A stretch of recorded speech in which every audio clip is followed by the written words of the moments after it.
Hello everyone. आज की वाली जो वीडियो है ये मेडिकल स्टूडेंट्स के लिए स्पेसिफिकली जो बाकी लोग हैं जो मेडिकल स्टूडेंट नहीं हैं वो आप चाहें तो स्किप कर सकते हैं। अब ये जो वीडियो है वो जो यूएसएमएलई के लिए प्रिपेयर कर रहे हैं स्पेसिफिकली स्टेप 2 के लिए, या फिर जो मेडिकल स्टूडेंट्स भी हैं जो फर्स्ट ईयर में है, फाइनल ईयर में है, सेकंड ईयर में है, या फिर जो अपनी एमबीबीएस कर चुके हैं उनके लिए बहुत काम की। This video is about conus medullaris syndrome versus cauda equina syndrome. इसका क्वेश्चन बहुत ही ज्यादा कॉमन है और ये हमें पेशेंट्स में भी काफी देखने को मिलता है। और इसमें समस्या ये कि हम क्या इस पर रट्टे मारने लगते हैं कि ये सिंड्रोम है तो उसमें एग्जैक्टली कैरेक्टरिस्टिक है, हमने याद कर लिया। तो याद करने से क्या है कि शॉर्ट टर्म मेमोरी जो है वो तो मेंटेन रहती है लेकिन धीरे धीरे उड़ जाता है। इसलिए अपन क्या करेंगे, 2-4 बेसिक्स समझेंगे, उसके बाद में इसके जो डिफरेंस है वो आप खुद मेरे को बता दोगे। मतलब मैं लिखूंगा उससे पहले आप खुद मेरे को बता दोगे कि इसके अंदर ये आएगा। ठीक है, शुरू करें। सबसे पहले कुछ बेसिक्स है मैंने ऊपर लिख दिए, इसको समझ लोगे तो ये आप खुद बताने लगोगे। First of all, UMN damage, upper motor neuron damage का साइन क्या होता है? अगर अपर मोटर न्यूरॉन डैमेज है तो रिफ्लेक्स एग्जैजरेटेड आएगा या डिमिनिश्ड आएगा? एग्जैजरेटेड आएगा। तो यूएमएन डैमेज में there is gonna be hyperreflexia lower motor neuron में लोअर मोटर न्यूरॉन के डैमेज में there would be loss of reflex, तो रिफ्लेक्स कम हो जाएगा एलिमेंट डैमेज में। ये दो चीजें बहुत इंपॉर्टेंट है, माइंड में रखना। अब इसके बाद में क्या है कि हमको थोड़ा इनर्वेशन देखना पड़ेगा स्पाइनल रूट्स के थ्रू। तो L4 लेवल पे नी के एक्सटेंशन के लिए L4 स्पाइनल नर्व रूट कहां होती है? L5 is for dorsiflexion of the foot. तो फुट का ये वाला मूवमेंट डॉर्सिफ्लेक्शन के लिए L5 कहां होती है? S1 के लिए hip extension and knee flexion, hip extension and knee flexion. ये जो तीन चीजें हैं ये मैं भी आपको वर्बली बता रहा हूं, पर मैं यहाँ पे 3 डायग्राम्स लगा दे रहा हूं। इनको आप देखो। अगर ये डायग्राम आप एक बार अपने हाथ से बना लोगे ना तो आपकी जिंदगी आसान हो जाएगी। ये इतना इंपॉर्टेंट है, ये आज में आपको पीछे कभी नहीं छोड़ेंगे। ये 3 डायग्राम जब स्क्रीनशॉट लो और इनको आप याद करो। अब आते हैं इंपॉर्टेंट चीज कि एग्जैक्टली कोनस मेडुलारिस होता क्या है। देखिए कोनस मेडुलारिस कोन शेप का, तो द टर्मिनल पार्ट ये स्पाइनल कॉर्ड है, उसका जो एंड वाला पार्ट है that is the conus medullaris. दिखता भी कोन जैसा है, कोन जैसा दिख रहा है। किस लेवल पे एंड होती है वो? अराउंड L1 से लेके L2 के बीच, इसलिए मैंने यहाँ पे लिखा L1 L2। तो जब भी कोनस मेडुलारिस सिंड्रोम होगा तो L1 L2 वाले साइंस आएंगे। लेकिन एक चीज ध्यान रखो कि conus medullaris itself is the part of spinal cord. Conus medullaris spinal cord ही है। कॉर्डा इक्वाइना ये क्या चीज है? ये नर्व्स है, ये लोअर मोटर न्यूरॉन्स है। मोटर न्यूरॉन्स भी हो सकते हैं या फिर इसमें सेंसरी नर्व्स भी हो सकते हैं, पर ये नर्व्स है, स्पाइनल कॉर्ड से निकलने वाली नर्व्स है। This is not spinal cord. और ये कहां के इनर्वेशन को लेके जाती है? तो L2 से लेके साइकिल। ठीक है, L2 से शुरू होती है और उसके बाद वाले सारे। ठीक है, अब अगर अपन एक चीज देखें तो अगर कोनस मेडुलारिस का कंप्रेशन हो जाएगा यानी कि काइंड ऑफ स्पाइनल कॉर्ड का कंप्रेशन हो रहा है। अब आप एक बात बताओ, इसमें देख के, इस डायग्राम में देख के कि कोनस मेडुलारिस में अपर मोटर न्यूरॉन्स प्रेजेंट होंगे या कॉर्डा इक्वाइना में अपर मोटर न्यूरॉन्स प्रेजेंट होंगे? इन दोनों में से अपर मोटर न्यूरॉन किस में होगा? डेफिनेटली जो स्पाइनल कॉर्ड है उसके अंदर होगा ना। और स्पाइनल कॉर्ड क्या है इनमें से? Conus medullaris. Conus medullaris is the part of spinal cord. तो जब भी कंप्रेशन कोनस मेडुलारिस का होगा यानी कि अपर मोटर न्यूरॉन साइंस आएंगे। वहीं पे जब भी कॉर्डा इक्वाइना का कंप्रेशन होगा तो लोअर मोटर न्यूरॉन साइंस आएंगे। ठीक है, cauda equina lower motor neuron signs, conus medullaris upper motor neuron signs. अब कॉर्डा इक्वाइना का लिटरल मीनिंग क्या होता है? तो cauda means tail and equina means horse. तो हॉर्स की जैसे बालों वाली टेल होती है वैसा होता है दिखने में। तो वैसा क्यों होता है दिखने में? क्योंकि वो जो बाल है बेसिकली वो नर्व्स है, वो पेरिफेरल नर्व्स है।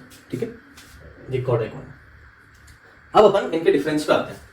तो रिफ्लेक्स की बात करें, अब आप ये डायग्राम देख के मेरे को बताओ रिफ्लेक्स किस में बढ़ा हुआ होगा यानी हाइपर रिफ्लेक्सिया किस में होगा और हाइपो रिफ्लेक्सिया किस में होगा? अगर मैं इस डायग्राम में देखूं तो conus medullaris is the spinal cord. तो अगर ये कंप्रेस होगा तो अपर मोटर न्यूरॉन वाले साइंस आएंगे यानी कि कोनस मेडुलारिस जो है उसके कंप्रेशन में there will be hyper reflexia.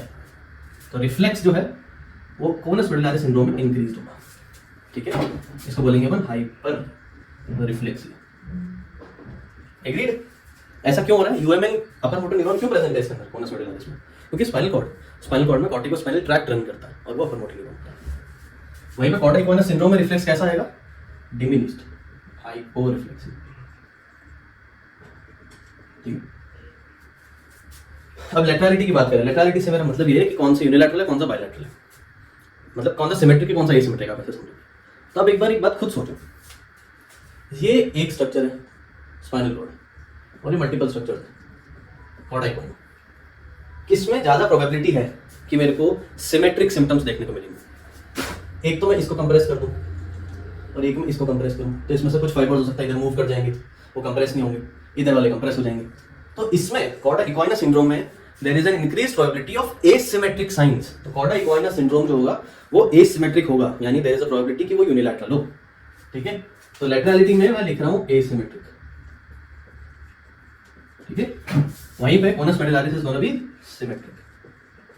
ठीक, तो वीकनेस जो आएगी वो इसमें सिमेट्रिक आएगी, इसमें एसिमेट्रिक आएगी। बॉवल और ब्लैडर के साइंस वो क्या होते हैं, यानी कि यूरिनरी इनकॉन्टिनेंस हो गया या फिर फीकल इनकॉन्टिनेंस हो गया, इवन इरेक्टाइल डिसफंक्शन हो गया, वो किस में दिखेगा? दोनों में दिखेगा। क्यों? देखिए कॉर्डा इक्वाइना सिंड्रोम में तो वाजिब बात है कि दिखना चाहिए, क्योंकि इसमें सेक्रल नर्व जो है वो इन्वॉल्व है, और जो सेक्रल नर्व होती है वो इनर्वेट करती है आपके बॉवल ब्लैडर को, मतलब बेसिकली हाइंड गट को, इरेक्टाइल टिश्यू को। और कोनस मेडुलारिस सिंड्रोम में क्यों दिख रहा है? कोनस मेडुलारिस सिंड्रोम जो है उसमें स्पाइनल कॉर्ड कंप्रेस हो रही है, यानी कि L1 L2 लेवल के नीचे जो कुछ भी है वो भी चला जाएगा। ठीक है, L1 L2 लेवल के नीचे जो है, L1 L2 तो जाएगी, उसके नीचे जो है वो भी चला जाएगा। यानी अगर L1 L2 कंप्रेस हो रहा है तो उस चक्कर में सेक्रल नर्व्स भी कॉम्प्रोमाइज हो जाएगी। ठीक है, हमें भी पता है ना स्पाइनल कॉर्ड में जो भी पैथोलॉजी हुई उस वजह से उसके नीचे की चीजें भी चली जाती है, सेम चीज होगी। तो इस वजह से बाउल और ब्लैडर साइंस जो है दोनों में ही प्रेजेंट रहते हैं।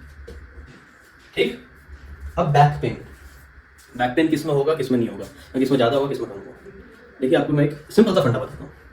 जब भी सेंट्रल नर्वस सिस्टम के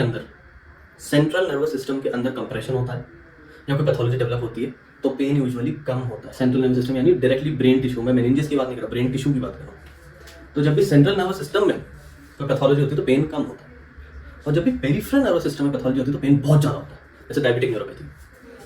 तो अब आप मेरे को बताओ कि पेन किस में ज़्यादा होगा, किस में कम होगा?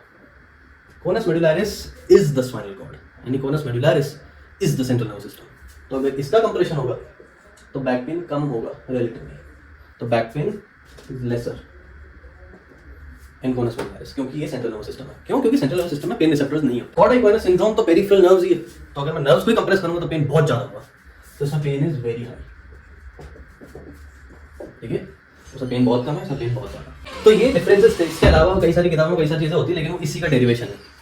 ठीक है, इजी है, ज्यादा मुश्किल नहीं। आप बस ये बेसिक्स अगर आपने समझ लिया तो बहुत आसान हो जाएगी लाइफ। अगर आपको समझ में आएगा, कुछ वैल्यू ऐड होगी, अगर हुई है आप लाइक कर दें वीडियो को, चैनल को सब्सक्राइब कर दें। Thanks for watching.